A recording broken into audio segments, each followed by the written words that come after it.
শুভ অপরাহ্ন, সবাইকে শুভেচ্ছা। আসসালামু আলাইকুম।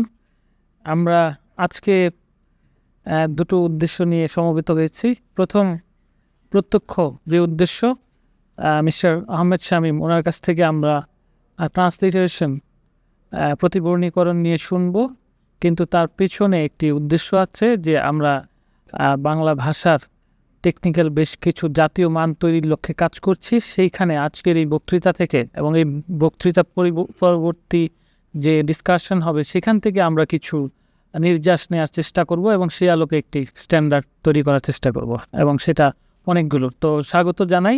আজকে এই শুরুতে আমি এই আপনারা জানেন যে তথ্য প্রযুক্তিতে বাংলা ভাষা সমৃদ্ধকরণ এক প্রকল্প রয়েছে, বাংলাদেশ কম্পিউটার কাউন্সিল পরিচালিত।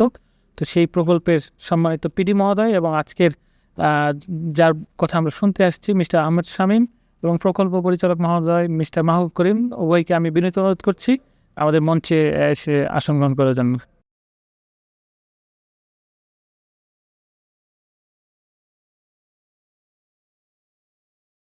আজকের পরিকল্পনা অনেকটা সেমি ফর্মাল। আমরা খুব আনুষ্ঠানিকতায় যাইনি। আমরা সবার কাছ থেকে শুনতে চাই। সেক্ষেত্রে বিধিবদ্ধ দু একজনকে আমি অনুরোধ করে ডাকবো, কিন্তু আসলে আমরা সবার কথা শোনার জন্য এই ছোট ওয়ার্কিং গ্রুপের মতো করে আমরা এখানে আপনাদেরকে বিনীত অনুরোধ করেছি উপস্থিত হওয়ার জন্য।